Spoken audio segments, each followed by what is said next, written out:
تراویح 29 تاریخ تک یا 30 تاریخ تک اس میں مسلسل کی گزارش رہی. یہ الگ دو سنتے ہیں. قرآن نماز تراویح میں پورا سننا یہ الگ سنت ہے مصطفیٰ کی, اور نماز تراویح آخر تک پڑھنا یہ آج کے اصل کی الگ سنت ہے. اور دوستو, آج ہمیں ملک پاکستان میں ایسے لوگ ملتے ہیں جو عبادات کو کم کر کے لوگوں کو آسانی کی دعوت دیتے, لوگوں کو پیکج دیتے, میسج دیتے, جیسے یہ کمپنیوں والے ٹیلیکار ہے, زور کے یہ پیکج دیتے. اسی طرح ملک پاکستان میں ایک طبقہ ہے جو مسلمانوں کو, مومنوں کو پیکج دیتے ہیں. 20 تراویح کی جگہ 8 کی پیکج دیتے. 3 طلاقوں کا ایک ہے وہ 3 طلاقوں کو وہ ایک مانتے ہیں. وہ کہتے کہ تم 3 طلاق دو وہ تمہارا جو وہ ایک طلاق ہی پسند کر جائے گا. محترم دوستو, مشرق سے لے کر مغرب تک, شرق اور غرب, حضرت عمر رضی اللہ تعالیٰ کے زمانے خلافت سے لے کر آج تک مسجد نبی اور بیت اللہ میں 20 تراویح پڑھی جاتی ہے. لیکن ایک طبقہ آج کہتا ہے کہ نہیں 20 تراویح نہیں ہے, 8 تراویح پڑھی جائے گی. محترم دوستو, صحابہ کی سنت پر عمل کرنا اللہ کے رسول نے خود تاکید فرمائی ہے, علیکم بسنتی وسنت الخلفاء الراشدین, کہ تم میری سنت کو اور میرے خلفاء راشدین کی سنت کو مضبوطی سے پکڑو. یہ صحابہ کی سنت ہے. محترم دوستو, صحابہ معیار حق اور صداقت ہے. کیا مانا؟ جن کے عقائد و اعمال صحابہ کے اعمال و عقائد کے برابر مطابق ہوں گے وہ حق و سچ ہے. جن کے عقائد و اعمال صحابہ کے اعمال و عقائد کے برابر نہیں وہ باقی مردود ہے. صحابہ نبی مکرم صلی اللہ علیہ وسلم کے پہلے شاگرد ہیں, براہ راست شاگرد ہیں. صحابہ نے قرآن کو اترتے دیکھا, مصطفیٰ کے رخسار کو دیکھا, مصطفیٰ کے زبان کو دیکھا, مصطفیٰ کے صورت کو دیکھا, مصطفیٰ کے سیرت کو دیکھا. آج صحابہ کے منکر صحابہ پر بڑے آسانی کے ساتھ تبرہ کرتے ہیں. محترم دوستو, صحابہ تو وہ جماعت ہے جس کو رضا کی سرٹیفکیٹ خود خالق ارض و سماوات دے رہے ہیں, رضی اللہ عنہم و رضوا عنہ. محترم دوستو, صبح ہمارا درس ہوتا ہے, اہل جنت کو سب سے آخر میں جو چیز ملے گی وہ رضا ہے.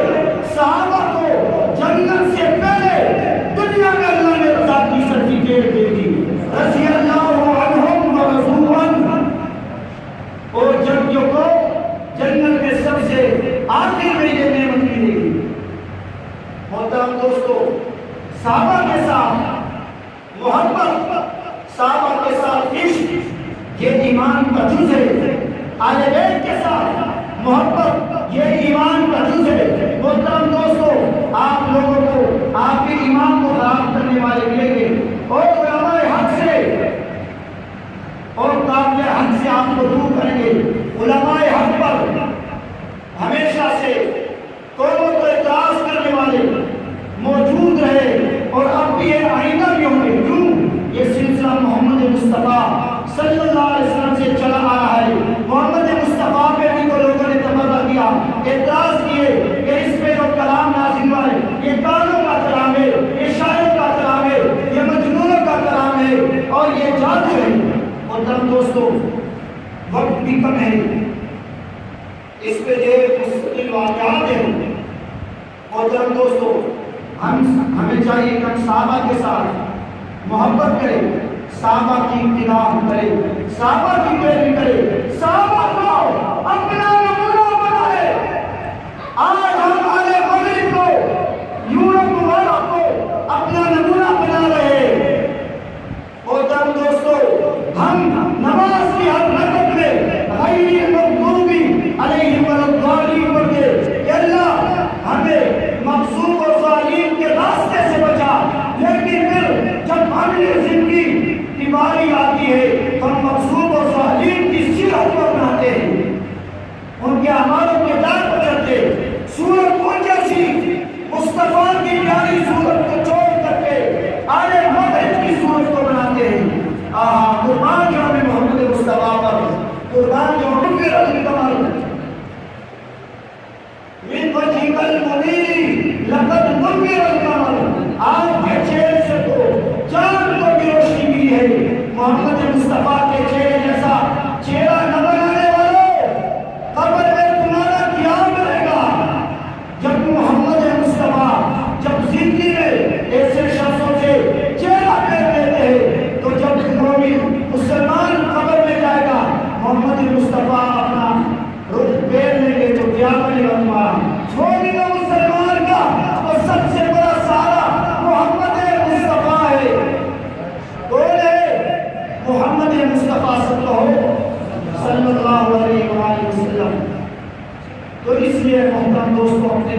منزلوں پہ گاڑیاں سجاؤ.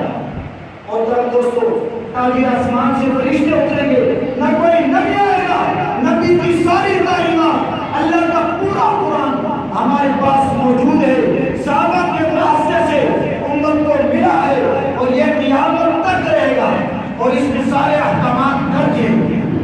تو کس کی انتظار ہے؟ ہم بنی اسرائیل کے واقعات سنتے ہیں کہ جب آپ کو بنی اسرائیل کے واقعات سناتے ہیں کہ انہوں نے موسیٰ علیہ السلام سے تینوں کال کیے, حجتیں نکالی, نؤمن ببعض ونکفر ببعض ونکفر ببعض, ہم بعض کو مانیں گے بعض کو نہیں مانیں گے.